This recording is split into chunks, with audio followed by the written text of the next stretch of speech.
बिस्मिल्लाहिर्रहमानिर्रहीम। ये अवैस खान साहब हैं, इन्होंने कल कमेंट्स किए कि प्लीज़ आप प्रोक्योरमेंट पे वीडियो क्रिएट किया करें। इनका मतलब है शायद कि ये जो मोटा कैसे फिट होगा नौकरी में या इस टाइप की जो वीडियो हैं ये ना करें और प्रोक्योरमेंट पे करें। तो ठीक है, प्रोक्योरमेंट को कंटिन्यू करते हैं। लास्ट जो वीडियो थी मैं देख रहा था कि प्रोक्योरमेंट के ऊपर हम जो बुक है उसमें पहुंचे थे वेंडर रजिस्ट्रेशन तक। और वेंडर रजिस्ट्रेशन में मैंने कोशिश की थी कि पहले डॉक्यूमेंट्स जो हैं वो अटैच कर दिए जाएं, ताकि मोस्टली लोग जो है वो इस बात में इंटरेस्टेड होते हैं कि वेंडर रजिस्ट्रेशन के लिए कौन से डॉक्यूमेंट्स चाहिए, उन डॉक्यूमेंट्स में क्या लिखा होता है, किस तरह की क्या स्पेसिमन है। तो इसलिए मैंने पहले डॉक्यूमेंट शेयर कर दिए थे। जो पीछे वेंडर रजिस्ट्रेशन की वीडियो उनके नीचे डॉक्यूमेंट्स वीडियो के नीचे अटैच हैं। तो अब कुछ उनको डॉक्यूमेंट के साथ, उन डॉक्यूमेंट्स में बेसिकली 3 इंपॉर्टेंट चीज़ें हैं। नंबर 1 ऐड, कि आपने जो वेंडर रजिस्ट्रेशन के लिए ऐड देनी है उसमें क्या होगा। नंबर 2 वो एप्लीकेशन फॉर्म जो आपने वेंडर को देना है कि इसको फिल करके वापस रिटर्न करो। तो वो शायद कोई 10-15 पेजेस का स्पेसिमन है। तो बेसिक वही डॉक्यूमेंट है, वही एप्लीकेशन फॉर्म जो है वही वेंडर रजिस्ट्रेशन फॉर्म है। तो जब वेंडर वो आपसे ले जाएगा तो आपको फिल करके उसके साथ जो भी डॉक्यूमेंट्स उसमें लिखे हुए हैं वो वापस कर देगा, जिसकी बेस पे वही रिकॉर्ड होगा वेंडर का और उसी के ऊपर आप उसको येस नो करेंगे। और तीसरे नंबर पे आप उसको एक लेटर इशू करेंगे, आइदर आप उसको रिजेक्ट करें या एक्सेप्ट करें। अगर आप उसको एक्सेप्ट करते हैं कि जी वेंडर आप, तो आप उसको लिखेंगे कि आपकी रजिस्ट्रेशन हो चुकी है, ये आपका नंबर है और नेक्स्ट हम आपसे ऑर्डर जो है वो प्रोसेस करेंगे। और अगर आप उसको रिजेक्ट करते हैं तो तब भी आप जो भी रीज़न आप डिफ़ाइन करते हैं कि इस रीज़न की वजह से ये क्वालिफाई नहीं हो रहा, तो तब भी आप उसको इंटीमेट करेंगे प्रोसेस के लास्ट में कि आपको हम प्री क्वालिफाई में आप अप्रूव नहीं हुए तो हम आपको रजिस्टर्ड नहीं कर रहे। तो 3 ही डॉक्यूमेंट है। नंबर 1 आप ऐड देंगे वेंडर रजिस्ट्रेशन के लिए। नंबर 2 उसको एक एप्लीकेशन फॉर्म देंगे कि आपको क्या इन्फॉर्मेशन रिक्वायर्ड है, कौन से डॉक्यूमेंट्स उससे रिक्वायर्ड है।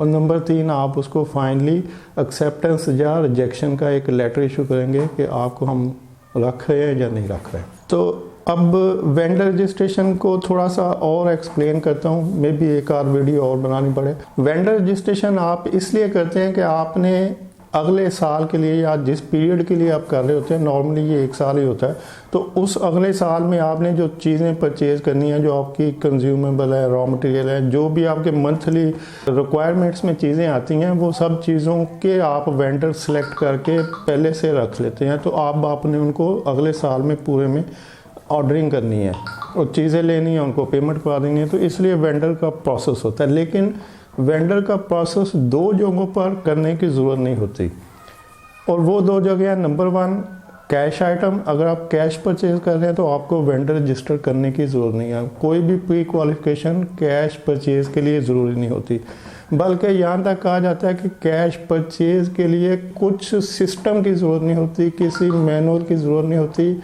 मतलब कैश परचेज इतना आसान और सिंपल मेथड है प्रोक्योरमेंट का कि आप काउंटर पर जाएं, पेमेंट करें, चीज़ उठाएं और ले आएं। हाँ, बिल लेना ज़रूर याद रखिएगा कि आपने जो भी परचेज़ किया है कैश के ऊपर, आप उसकी एक रसीद या बिल ज़रूर ले लें।